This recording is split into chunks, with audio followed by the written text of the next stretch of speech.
నమస్తే, welcome to speed news. నేను అనిల్. నేను సిరిసాగర్. ఫోన్ ట్యాపింగ్ కేసు విచారణలో భాగంగా కేంద్ర మంత్రి బండి సంజయ్ కు సిట్ అధికారులు నోటీసులు జారీ చేశారు. ఫోన్ ట్యాపింగ్ కేసులో ఈ నెల 24న లేక్ వ్యూ గెస్ట్ హౌస్ లో విచారణకు హాజరు కావాలని సిట్ నోటీసులో తెలిపింది. మొదటిసారిగా ఫోన్ ట్యాపింగ్ అంశాన్ని తెరపైకు తీసుకొచ్చిందే బండి సంజయ్. రాజకీయ నేతల ఫోన్లు ట్యాపింగ్ కు గురవుతున్నాయని ఆరోపించారు. ఈ నేపథ్యంలో సిట్ నోటీసులు ఇవ్వడం ప్రాధాన్యతను సంతరించుకుంది. హైదరాబాద్ నిజాం కళాశాలలో ఉమెన్ కమిషన్ ఆధ్వర్యంలో లింగ అసమానతల సదస్సు నిర్వహించారు. ఈ కార్యక్రమంలో డిప్యూటీ సీఎం భట్టి విక్రమార్క పాల్గొన్నారు. మహిళలకు ఆర్థిక స్వాతంత్రమే ప్రజాప్రభుత్వ లక్ష్యమని భట్టి అన్నారు. ఆర్థిక స్వాతంత్రం ద్వారానే లింగ భేదం సమస్య నివారణ అవుతుందన్నారు. స్వయం సహాయక సంఘాలతో 2000 మెగావాట్ల సోలార్ విద్యుత్ ఉత్పత్తి అవుతుందని చెప్పారు. ఈ దేశంలో మహిళలకు ఆత్మ గౌరవం, లింగ సమానత్వం, వరకట్న నిషేధం వంటి హక్కులు కలిగాయంటే అది బాబాసాహెబ్ డాక్టర్ అంబేద్కర్ రచించిన రాజ్యాంగం వల్లనే అని పేర్కొన్నారు. అక్రమ మైనింగ్ కేసులో వల్లభనేనికి సుప్రీంకోర్టులో చుక్కెదురైంది. ముందస్తు బెయిల్ మంజూరు చేస్తూ హైకోర్టు ఇచ్చిన ఉత్తర్వులను సుప్రీంకోర్టు పక్కన పెట్టింది. ఏపీ ప్రభుత్వం దాఖలు చేసిన పిటిషన్ను ధర్మాసనం అనుమతించింది. రాష్ట్ర ప్రభుత్వ వాదనలు వినకుండా ముందస్తు బెయిల్ ఇవ్వటాన్ని సుప్రీంకోర్టు తప్పుపట్టింది. ఈ పిటిషన్పై తాజాగా విచారణ చేపట్టాలని సుప్రీంకోర్టు ఆదేశించింది. కేసు మెరిట్స్ లోకి, పీటీ వారెంట్స్ లోకి వెళ్లట్లేదని కోర్టు స్పష్టం చేసింది. ఇరువురి వాదనలు విని మెరిట్స్ ఆధారంగా నిర్ణయం తీసుకోవాలని చెప్పింది. వారం రోజుల్లో కౌంటర్ దాఖలు చేస్తామని ఏపీ ప్రభుత్వ తరపు న్యాయవాది చెప్పగా ప్రభుత్వం కౌంటర్ దాఖలు చేసిన 4 వారాల్లో విచారణ ముగించి తీర్పు ఇవ్వాలని ధర్మాసనం ఆదేశించింది. సిద్దిపేట జిల్లా నర్మేట ఆయిల్ ఫామ్ ఫ్యాక్టరీ నిర్మాణ పనులను మంత్రి తుమ్మల పరిశీలించారు. ఆయిల్ ఫామ్ రైతులకు త్వరలోనే అందుబాటులోకి రానుందని తెలిపారు. ఆగస్టు 2వ వారంలో సీఎం రేవంత్ చేతుల మీదుగా ఆయిల్ ఫామ్ ఫ్యాక్టరీ ప్రారంభోత్సవం జరుగుతుందని వెల్లడించారు. అదే రోజు నర్మేటలో సీఎం చేతుల మీదుగా తెలంగాణలోనే మొట్టమొదటి ఆయిల్ ఫామ్ రిఫైనరీకి శంకుస్థాపన చేస్తామని మంత్రి తుమ్మల స్పష్టం చేశారు. తొలి అడుగు సుపరిపాలన కార్యక్రమంలో ఏలూరు శాసనసభ్యులు బరేటి రాధాకృష్ణ దూసుకుపోతున్నారు. ప్రజా సమస్యలపై తనదైన శైలిలో స్పందిస్తూ అక్కడికక్కడే పరిష్కారం చేస్తున్న విధానం పట్ల నగర ప్రజానీకం సంతోషం వ్యక్తం చేస్తున్నారు. ఏలూరు 42 డివిజన్లో తొలి అడుగు సుపరిపాలన కార్యక్రమం నిర్వహించారు. వృద్ధులకు పెన్షన్ సౌకర్యంగా అందుతుందా లేదా అంటూ స్వయంగా అడిగి తెలుసుకున్నారు. స్కూల్ విద్యార్థులకు భోజనం, తల్లికి వందనం నగదు జమైందా లేదా అంటూ ప్రతి ఒక్కరిని ఎమ్మెల్యే బరేటి రాధాకృష్ణ అడిగి వివరాలు సేకరించారు. శానిటేషన్ సరిగా లేని ప్రాంతాల్లో ప్రత్యేకంగా పర్యటిస్తూ కార్పొరేషన్ సిబ్బందికి పరిశుభ్రతపై ప్రత్యేక శ్రద్ధ తీసుకోవాలని అధికారులకు సూచించారు. ప్రజా సంక్షేమమే ధ్యేయంగా కూటమి ప్రభుత్వం పాలన సాగిస్తుందని మంత్రి డోలా శ్రీ బాబా వీరాంజనేయులు స్వామి తెలిపారు. అంబేద్కర్ కోనసీమ జిల్లా రాజోలు నియోజకవర్గంలో సుపరిపాలనలో తొలి అడుగు కార్యక్రమంలో కేంద్ర మంత్రి పెమ్మసాని చంద్రశేఖర్, అమలాపురం పార్లమెంటు సభ్యులు గంటి హరీష్ మాధవ్, అమలాపురం శాసనసభ్యులు ఐతబత్తుల ఆనందరావు, ఎమ్మెల్సీ పేరబత్తుల రాజశేఖర్, జిల్లా పార్టీ అధ్యక్షురాలు రెడ్డి అనంతకుమారిలతో కలిసి పాల్గొన్నారు. స్థానిక నాగార్జున స్ట్రీట్ లో ఇంటింటికి వెళ్లి ప్రభుత్వం అమలు చేస్తున్న కార్యక్రమాలను వివరిస్తూ ప్రజా సమస్యలను తెలుసుకున్నారు. కోటి మంది మహిళలను కోటీశ్వరులను చేయడమే ప్రభుత్వ లక్ష్యమని మంత్రి పొంగులేటి శ్రీనివాసరెడ్డి అన్నారు. సత్తుపల్లిలో నిర్వహించిన ఇందిర మహిళా శక్తి కార్యక్రమంలో మంత్రి పొంగులేటి పాల్గొన్నారు. ప్రభుత్వం వచ్చినప్పటి నుండి ఆడబిడ్డలకు అనేక సంక్షేమ పథకాలు ప్రవేశపెట్టామని తెలిపారు. బీజేపీ పాలిత రాష్ట్రాలు కూడా సన్నబియ్యం ఇయ్యాలని ఆలోచన రాలేదని విమర్శించారు. 10 ఏళ్ల కాలంలో రాష్ట్రాన్ని పందికొక్కులా దోచుకున్నారని అన్నారు. మాట ఇస్తే మాట తప్పని ప్రభుత్వంగా ఇందిరమ్మ ప్రభుత్వానికి గుర్తింపు ఉందని అన్నారు. గత ప్రభుత్వం మాదిరిగా కాకుండా అందరికీ ఇందిరమ్మ ప్రభుత్వంలో స్వేచ్ఛ ఉందని మంత్రి పొంగులేటి అన్నారు. మెదక్ జిల్లా నర్సాపూర్లో కళ్యాణ లక్ష్మి, షాదీ ముబారక్, వడ్డీ లేని రుణాలు, రేషన్ కార్డుల పంపిణీ కార్యక్రమంలో మంత్రి వివేక్ పాల్గొన్నారు. పేదల సంక్షేమం కాంగ్రెస్ ప్రభుత్వంతోనే సాధ్యమని అన్నారు. అర్హులైన ప్రతి ఒక్కరికి ఇందిరమ్మ ఇండ్లు ఇస్తామని తెలిపారు. మహిళలు ఆర్థికంగా ఎదిగినప్పుడే కుటుంబం బాగుపడుతుందని, అలాగే దేశం ఆర్థిక అభివృద్ధి సాగిస్తుందని అన్నారు. ఈ సందర్భంగా మంత్రి పలువురికి చెక్కులు అందజేశారు. నాగర్ కర్నూలు జిల్లా పెంట్లవెల్లి మండలం జటప్రోల్లో 18వ తేదీన సీఎం రేవంత్ రెడ్డి పర్యటించనున్నారు. భారీ బహిరంగ సభకు ఏర్పాటు చేస్తున్నారు. ఈ సందర్భంగా మంత్రి జూపల్లి కృష్ణారావు సభా స్థలాన్ని, హెలిప్యాడ్ వాహనాల పార్కింగ్ స్థలాలను పరిశీలించారు. భారీ బ్యానర్లు ఏర్పాటు చేశారు. సీఎం రేవంత్ రెడ్డి ప్రాచీన చరిత్ర కలిగిన మదనగోపాల స్వామి ఆలయంలో ప్రత్యేక పూజలు నిర్వహించనున్నట్లు ఆలయ అధికారి జయపాల్ రెడ్డి తెలిపారు.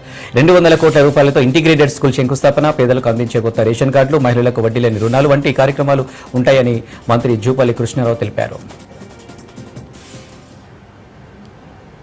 తాడిపత్రి మాజీ ఎమ్మెల్యే కేతిరెడ్డి పెద్దారెడ్డిని తాడిపత్రిలోకి రానివ్వలేదంటూ జగన్ చేసిన వ్యాఖ్యలను జేసీ ప్రభాకర్ రెడ్డి ఖండించారు. వైసీపీ అధికారంలో ఉన్నప్పుడు కేతిరెడ్డి పెద్దారెడ్డి టీడీపీ నాయకులను ఇబ్బంది పెట్టారన్నారు. పెద్దారెడ్డి విషయంలో ఎంత దూరమైనా వెళ్తానని, తనకు ఫ్యాక్షన్ చేస్తానని సవాల్ విసిరిన వ్యక్తిని తాడిపత్రికి రానిచ్చే ప్రసక్తే లేదన్నారు. పెద్దారెడ్డి తాడిపత్రికి వస్తే ప్రజలే కొడతారని మహిళలపై నాన్ బెయిలబుల్ కేసులు పెట్టి జైలుకు పంపిన చరిత్ర పెద్దారెడ్డిదని అన్నారు. అధికారంలో ఉన్నప్పుడు అరాచకాలకు పాల్పడిన పెద్దారెడ్డి తాము అధికారంలో ఉన్నంత వరకు తాడిపత్రిలో అడుగు పెట్టనివ్వబోవని జేసీ ప్రభాకర్ రెడ్డి తీవ్రస్థాయిలో మండిపడ్డారు.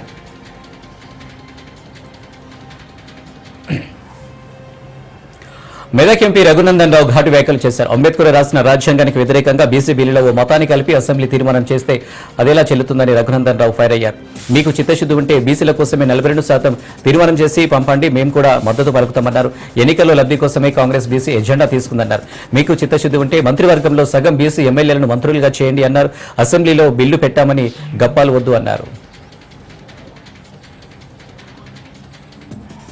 రంగారెడ్డి జిల్లా ఇబ్రహీంపట్నం తుర్కీ అంజాల్ మున్సిపాలిటీలో ఇందిరమ్మ మైనారిటీ మహిళా శక్తి పథకం ద్వారా రేవంత్ అన్న భరోసా కార్యక్రమం నిర్వహించారు. ఇబ్రహీంపట్నం నియోజకవర్గంలో ముస్లిం మైనారిటీ మహిళలకు 203 కిట్టు మిషన్లు minority corporation chairman Ubedulla Kotwal, స్థానిక ఎమ్మెల్యే మల్రెడ్డి రంగారెడ్డి పంపిణీ చేశారు. మహిళల అభివృద్ధికి కాంగ్రెస్ ప్రభుత్వంతో పాటు పాటుపడుతుందని అన్నారు. పేద మహిళలను ఆదుకోవడమే కాంగ్రెస్ ప్రభుత్వ ఉద్దేశమని స్పష్టం చేశారు. ప్రతి పేదవాడికి 200 యూనిట్ల కరెంటు ఉచితంగా అందిస్తున్నామన్నారు.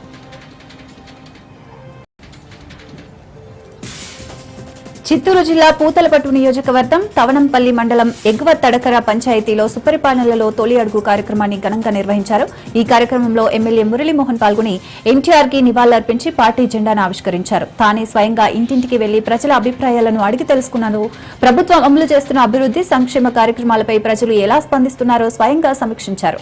వెంటిలేటర్ పై ఉన్న ఆంధ్రప్రదేశ్ ను ఒకే సంవత్సరంలోగా ఆరోగ్య ఆంధ్రగా మలచగల నాయకుడు చంద్రబాబు నాయుడు ఒక్కరే అంటూ మురళీమోహన్ ప్రశంసలు కురిపించారు. ప్రజల వద్ద నుంచి వచ్చిన కొత్త పెన్షన్లు, రేషన్ కార్డుల వంటి సమస్యలపై స్పందిస్తూ త్వరితగతిన పరిష్కారం అందించేందుకు కృషి చేస్తానని హామీ ఇచ్చారు. కృష్ణా జిల్లా అవనిగడ్డ నాగాయలంకలో మార్కెట్ యార్డ్ కమిటీ పాలకవర్గ ప్రమాణ స్వీకారోత్సవ సభ జరిగింది. దివి మార్కెట్ యార్డ్ చైర్మన్ గా కొల్లూరు వెంకటేశ్వరరావు, వైస్ చైర్మన్ గా రాజనాల వీరబాబు మరియు పాలక మండలి సభ్యులు ప్రమాణ స్వీకారోత్సవ కార్యక్రమం నిర్వహించారు. ఈ సందర్భంగా మాజీ ఎమ్మెల్యే సింహాద్రి రమేష్ బాబుపై ఎమ్మెల్యే బుద్ధప్రసాద్ ఆగ్రహం వ్యక్తం చేశారు. సింహాద్రి బాబు నోటికి ఇష్టం వచ్చినట్టు మాట్లాడుతున్నారని మండిపడ్డారు. కోడు రోడ్డు నిర్మాణంలో జాప్యంపై అధికారులతో సమీక్షించి నిర్మాణం పూర్తి చేశామన్నారు.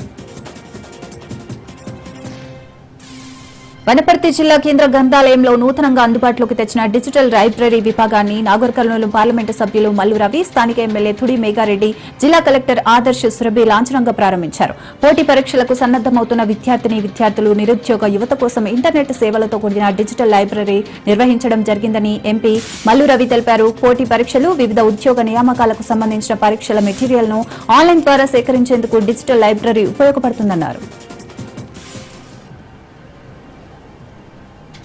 తిరుపతి జిల్లా మున్సిపల్ కార్యాలయం ఎదుట పారిశుద్ధ్య కార్మికుల సమ్మె 5వ రోజుకు చేరింది. మున్సిపాలిటీలో 127 మంది పారిశుద్ధ్య కార్మికులు, 36 మంది ఇంజనీరింగ్ విభాగం కార్మికులు వారి సమస్యల పరిష్కారం కోసం సమ్మె చేశారు. సిఐటియు ఆధ్వర్యంలో కార్మికులు హక్కుల సాధన కోసం 5వ రోజు సమ్మె కొనసాగిస్తున్నారు. సంక్షేమ పథకాలను షరతులు లేకుండా అమలు చేయాలని, గత సమ్మెలో కుదిరిన ఒప్పందాలకు జీవోలు జారీ చేయాలని డిమాండ్ చేశారు. కార్మికుల సమస్యల పరిష్కారం అయ్యే వరకు పోరాటం ఆగదని కార్మికులు హెచ్చరిస్తున్నారు. నెల్లూరు జిల్లా కోవూరు మండలంలోని పంచాయతీలలో సుపరిపాలన తొలి అడుగు ఇంటింటికి తెలుగుదేశం కార్యక్రమంలో ఎమ్మెల్యే వేమిరెడ్డి ప్రశాంత్ రెడ్డి పాల్గొన్నారు. ప్రతి ఇంటికి ఆమె వెళ్లి సమస్యలు అడిగి తెలుసుకున్నారు. అస్తవ్యస్తంగా ఉన్న రాష్ట్రాన్ని సరిదిద్దుకుంటూ అభివృద్ధి, సంక్షేమం రెండు సమపాల్లో చేయగలుగుతున్న ఏకైక సీఎం చంద్రబాబు అని కొనియాడారు. పేద ప్రజలకు మంచి జరగాలని లక్ష్యంతో కూటమి ప్రభుత్వం ముందుకు వెళుతుందని అన్నారు. పల్లె పండుగ కార్యక్రమంతో గ్రామాల్లో రోడ్లన్నీ వేయడం జరుగుతుందన్నారు. నియోజకవర్గంలో పరిశ్రమలు తీసుకొచ్చి నిరుద్యోగులకు ఉద్యోగ అవకాశాలు కల్పించడమే వేమిరెడ్డి ప్రభాకర్ రెడ్డి ముఖ్య లక్ష్యమని అన్నారు.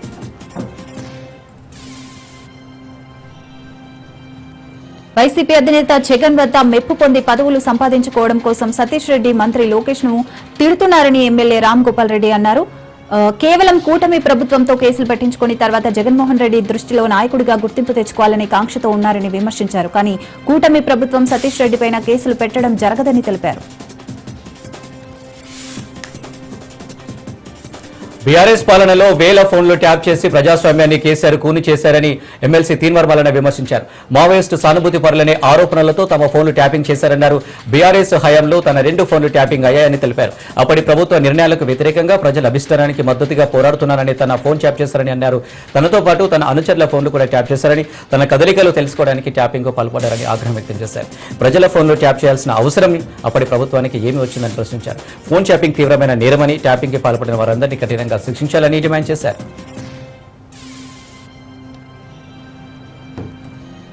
తనపై వైసీపీ నేతలు కుట్ర పన్నుతున్నారని శ్రీకాళహస్తి ఎమ్మెల్యే బొజ్జల సుధీర్ రెడ్డి ఆరోపించారు. రాయుడు హత్య, వినుత విషయంలో తనకు ఎటువంటి సంబంధం లేదని బొజ్జల స్పష్టం చేశారు. తనను అనవసరంగా వివాదాల్లోకి లాగి సోషల్ మీడియాలో అసత్య ప్రచారం చేస్తున్నారని సుధీర్ రెడ్డి విమర్శించారు.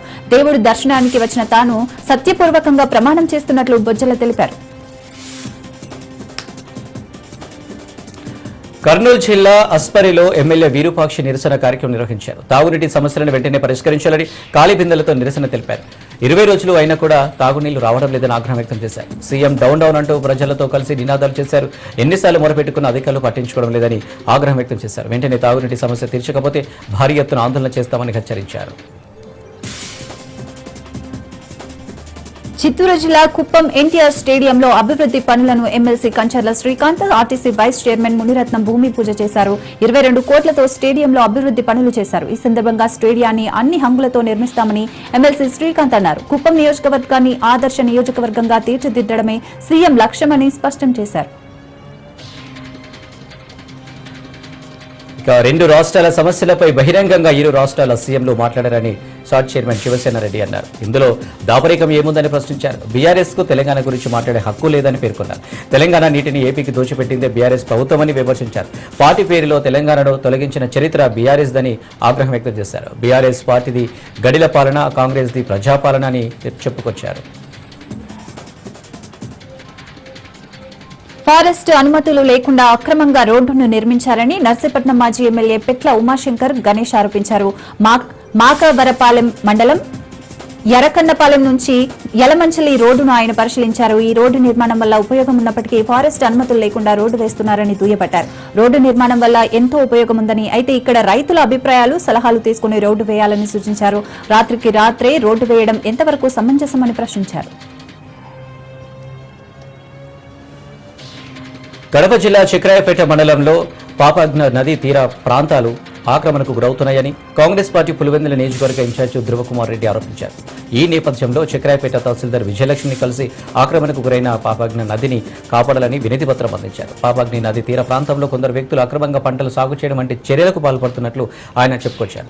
గాలివిడి నుండి వేంపల్లి వరకు నదిలో పంటలు సాగు చేస్తున్నారని, దీంతో పాపజ్ఞ నది కుంటలా కనిపిస్తుందని ఆయన చెప్పారు. పంటలకు రసాయన ఎరువులు, క్రిమిసంహారక మందులు వాడటం వల్ల స్వచ్ఛమైన పాపజ్ఞ నది కలుషితమవుతుందని ఆవేదన వ్యక్తం చేశారు. ఇప్పటికైనా అధికారులు చర్యలు తీసుకోకపోతే ఆమరణ నిరాహార దీక్ష చేస్తానని అన్నారు. అడ్డగుట్టలో మల్టీపర్పస్ ఫంక్షన్ హాల్ నిర్మాణంలో ఎమ్మెల్యే పద్మారావు గౌడ్ అలసత్వం వహిస్తున్నారని ఆరోపిస్తూ సిపిఎం పార్టీ నేతలు ధర్నా చేశారు. కమ్యూనిటీ హాల్ నిర్మాణం వెంటనే పూర్తి చేయాలని డిమాండ్ చేశారు. అత్యధిక పేద ప్రజలు ఉన్న ప్రాంతం అడ్డగుట్ట అని సిపిఎం నగర నాయకుడు అజయ్ బాబు అన్నారు. అడ్డగుట్ట ప్రజల పట్ల ఎమ్మెల్యే పద్మారావు నిర్లక్ష్య వైఖరికి నిదర్శనమని వెల్లడించారు. ఎన్నికలప్పుడు బిస్కెట్లు వేస్తే మళ్లీ తమకే ఓట్లు వేసి గెలిపిస్తారని పద్మారావు గౌడ్ బహిరంగంగానే అంటున్నారని ఆగ్రహం వ్యక్తం చేశారు. మున్సిపల్ ఎన్నికలకు ముందే భవన నిర్మాణం పూర్తి చేసి ప్రజలకు అందుబాటులోకి తీసుకురావాలని, లేకుంటే ప్రజలు మిమ్మల్ని ఓడించి ఇంటికే పరిమితం చేస్తారని హెచ్చరించారు. కర్నూలు జిల్లా ఆదోని మండలంలోని ఢానాపురంలో గణేష్ రూరల్ గోడౌన్ వద్ద పొగాకు రైతులు ఆందోళనకు దిగారు. జీపీఐ అనే కంపెనీ పొగాకును క్వింటాల్కు 18,500కు కొనుగోలు చేస్తామని చెప్పి తీరా రైతులు పొగాకును తీసుకొచ్చాక కేవలం 3,000 నుంచి 6,000 మధ్య మాత్రమే ధర ఇస్తామని చెప్తున్నారని ఆగ్రహం వ్యక్తం చేశారు. జిల్లాలోని పలు గ్రామాల నుంచి దాదాపు 800 క్వింటాల పొగాకును అమ్మడానికి రైతులు తీసుకొచ్చారని తెలిపారు. ఊహించని విధంగా ధరలు తగ్గించడంతో తీవ్ర నష్టాల్లో కూరుకుపోయామని ఆవేదన వ్యక్తం చేశారు. తమకు గిట్టుబాటు ధరలు కల్పించి ప్రభుత్వమే తమను ఆదుకోవాలని రైతులు డిమాండ్ చేశారు.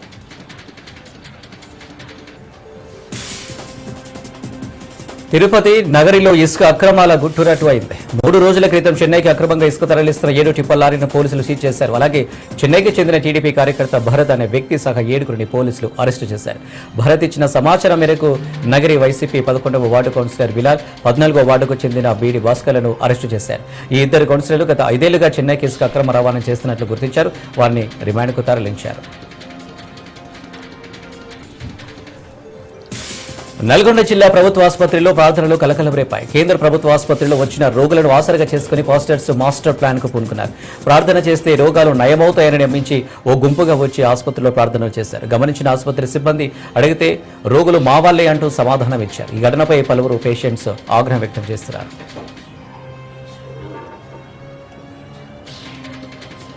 విద్యార్థుల అభ్యసన సామర్థ్యాల్లో దేశంలోని 50 అత్యుత్తమ జిల్లాల్లో తెలంగాణ రాష్ట్రం నుంచి జనగామ జిల్లా చోటు సంపాదించడం హర్షించదగ్గ విషయమని సీఎం రేవంత్ రెడ్డి అన్నారు. ప్రభుత్వ సంకల్పానికి అనుగుణంగా అధికార యంత్రాంగం పనిచేస్తే ఫలితాలు అద్భుతంగా ఉంటాయనడానికి ఈ విజయం నిదర్శనమన్నారు. ఈ విజయానికి కారణమైన జిల్లా కలెక్టర్ రిజ్వాన్ బాషా ఆదర్శనీయుడని కొనియాడారు. మిగతా జిల్లాల కలెక్టర్లకు జనగామ సాధించిన విజయం స్ఫూర్తి కావాలని ఆశిస్తున్నట్లు రేవంత్ రెడ్డి ట్వీట్ చేశారు.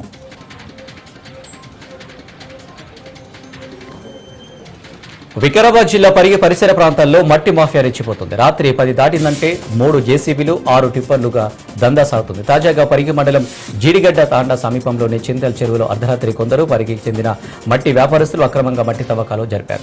ఇదేంటని ప్రశ్నించడానికి వెళ్లిన తండావాసులను బెదిరించే ప్రయత్నం చేశారు.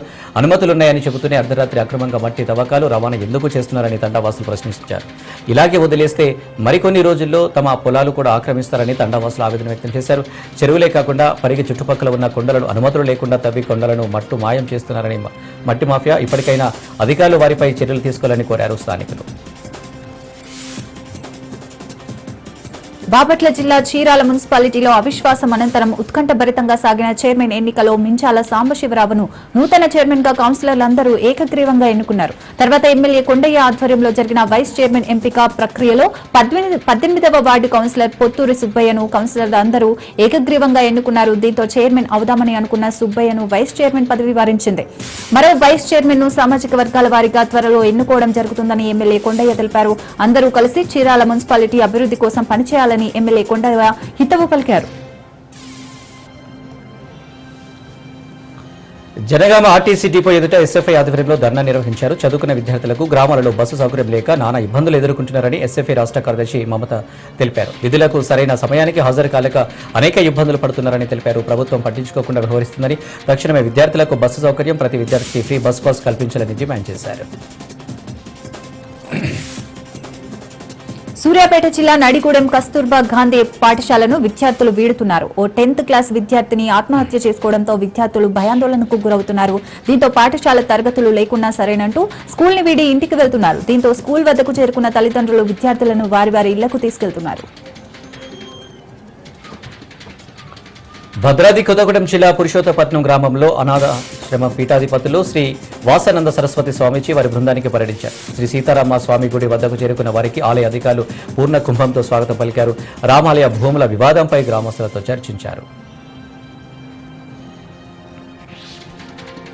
తిరుమల శ్రీవారిని మాజీ మంత్రి రోజా దర్శించుకున్నారు. రోజాకు ఆలయ అర్చకులు పట్టు వస్త్రంతో సత్కరించి తీర్థ ప్రసాదాలు అందించారు. అయితే దర్శనానంతరం రోజా ఆసక్తికర వ్యాఖ్యలు చేశారు. ఎప్పుడు తిరుమలకు వచ్చినా ఆమె రాజకీయ నాయకులపై విరుచుకుపడేవారు. కానీ గత కొంతకాలంగా శ్రీవారిని దర్శించుకుని మౌనంగా వెళ్లిపోతున్నారు. అయితే ఉదయం స్వామివారిని దర్శించుకున్నారు. భగవంతుణ్ణి దర్శించుకుంటే పాజిటివ్ ఎనర్జీ వస్తుందన్నారు. రాజకీయాల్లో ఉన్నవారు దేవదేవుని సేవలో పాల్గొనడం చాలా ముఖ్యమన్నారు. భగవంతుడి ఆశీస్సులతో కొత్త బలంతో ప్రజల ముందుకు వెళ్తున్నామన్నారు.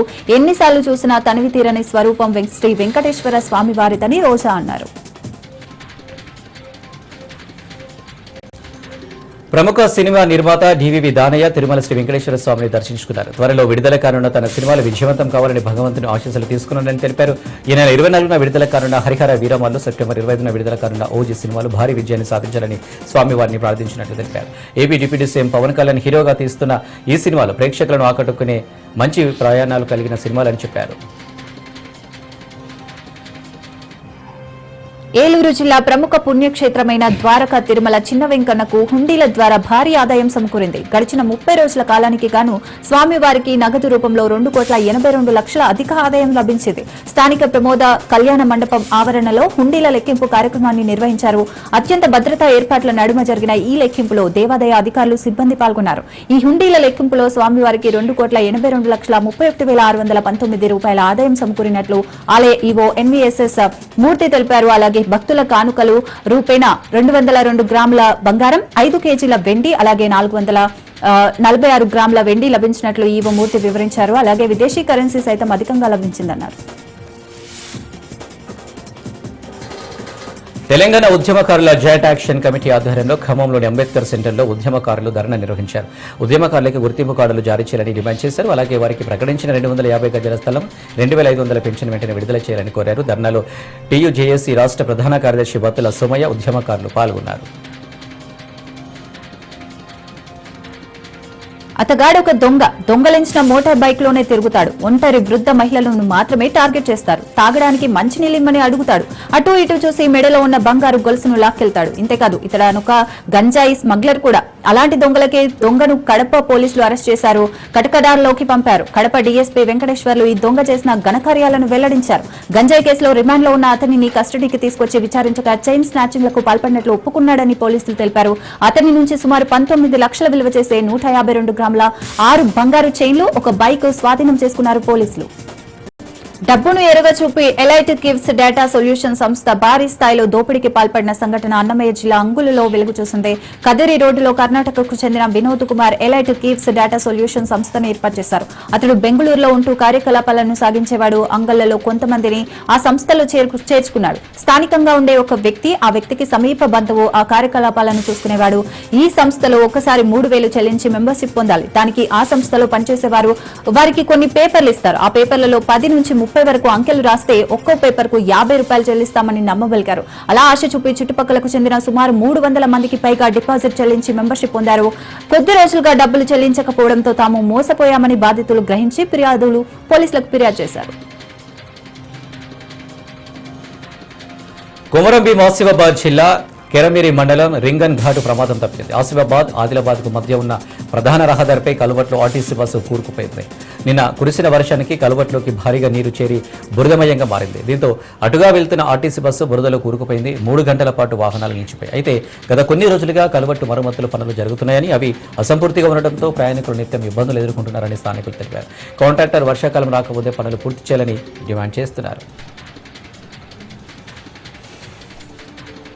ఆదిలాబాద్ జిల్లా ఇచ్చోడ మండలంలో అప్పటికే విషాదంలో మునిగి ఉన్న ఓ కుటుంబాన్ని మరో ఘటన కలిచివేసింది. కుటుంబం యాజమాని ఆత్మహత్య చేసుకోవడంతో అతని అంత్యక్రియలకు కుటుంబం మొత్తం వెళ్లగా అదే అదనుగా భావించిన దొంగలు ఇంట్లోకి చొరబడి 20 తులాల వెండి, 1 తులం బంగారం, 10,000 నగదును ఎత్తుకెళ్లారు. ఫిర్యాదు మేరకు ఘటనా స్థలానికి చేరుకున్న పోలీసులు విచారణ చేపట్టారు.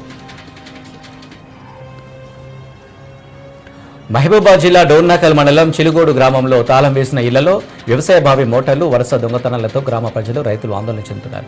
2 రోజుల వరుసగా 3 ఇళ్లలో చోరీకి పాల్పడ్డారు నిందితులు. తాజాగా వ్యవసాయ బావి మోటార్లు సైతం అపహరించుకుపోయారు.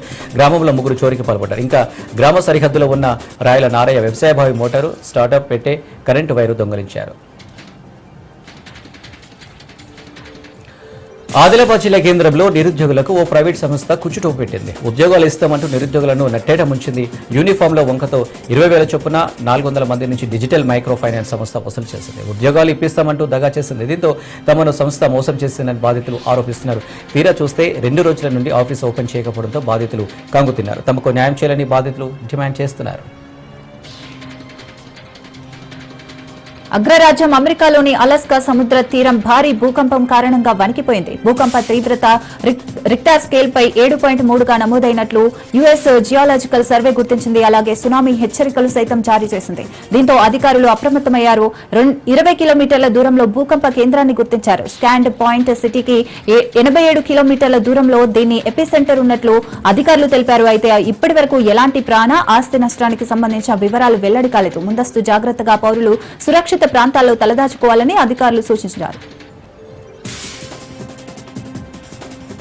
మానుకోట జిల్లా బయ్యారంలో గంజాయి కలకలం రేపింది. గంధంపల్లి మెయిన్ సెంటర్లో ముఠా పట్టుబడింది. అక్రమంగా తరలిస్తుండగా పట్టుకున్న బయ్యారం పోలీసులు పట్టుకున్నారు. 3 వ్యక్తుల నుంచి 5 కేజీల 385 గ్రాముల గంజాయి స్వాధీనం చేసుకున్నారు. గంజాయి రవాణాకు ఉపయోగించిన మొబైల్ ఫోన్లను స్వాధీనం చేసుకున్నారు. నిందితులపై కేసు నమోదు చేసి విచారణ చేస్తున్నట్లు పోలీసులు తెలిపారు. నైరుతి రుతుపవనాల ప్రభావంతో రానున్న 5 రోజులు భారీ వర్షాలు కురుస్తాయని హైదరాబాద్ వాతావరణ శాఖ తెలిపింది. రుతుపవన ద్రోణి రాజస్థాన్ నుంచి ఈశాన్య బంగాళాఖాతం వరకు విస్తరించి ఉందని, దీని కారణంగా జూలై 22 వరకు తేలికపాటి నుంచి ఓ మోస్తరు వర్షాలు కురుస్తాయని చెప్పారు. గత 24 గంటల్లో మెదక్ జిల్లా చేకుంటలో 2.85 సెంటీమీటర్ల వర్షపాతం నమోదైందని తెలిపారు. రాష్ట్రంలో నైరుతి రుతుపవనాలు చురుగ్గా మారాయని చెప్పారు. దీని ప్రభావంతో రానున్న 5 రోజుల పాటు వర్షంలో భారీ వర్షాలు కురిసే అవకాశం ఉందని ఐఎండీ హెచ్చరించింది. జమ్మూ కాశ్మీర్లోని అనేక జిల్లాల్లో కురుస్తున్న వర్షాల కారణంగా అమర్నాథ్ యాత్ర మార్గంలో చాలా చోట్ల కొండ చర్యలు విరిగిపడ్డాయి. వరదలు ముంచెత్తుతున్నాయి. బాల్టాల్ మార్గంలో కొండ చర్యలు విరిగిపడడంతో ఒకరు మృతి చెందగా 10 మంది యాత్రికులు గాయపడ్డారు. ఒక్కసారిగా వరదలు రావడంతో చాలా మంది యాత్రికులు ఆ వరదల్లో చిక్కుకున్నారు. దీంతో అమర్నాథ్ యాత్రను నిలిపివేస్తున్నట్టు అధికారులు ప్రకటించారు. హైదరాబాద్ క్రికెట్ అసోసియేషన్ పై తెలంగాణ హైకోర్టు సీరియస్ అయింది. తాము ఆదేశాలను పట్టించుకోకపోవడంపై న్యాయస్థానం ఆగ్రహం వ్యక్తం చేసింది. ఆదేశాలు ఇచ్చినా డబ్బులు ఎందుకు చెల్లించడం లేదో నేరుగా హాజరై వివరణ ఇవ్వాలని హెచ్సీఏ కార్యదర్శి దేవరాజ్, సీఈఓ సునీల్ బోస్లు ఆదేశించింది. తదుపరి విచారణను రేపటికి వాయిదా వేసింది.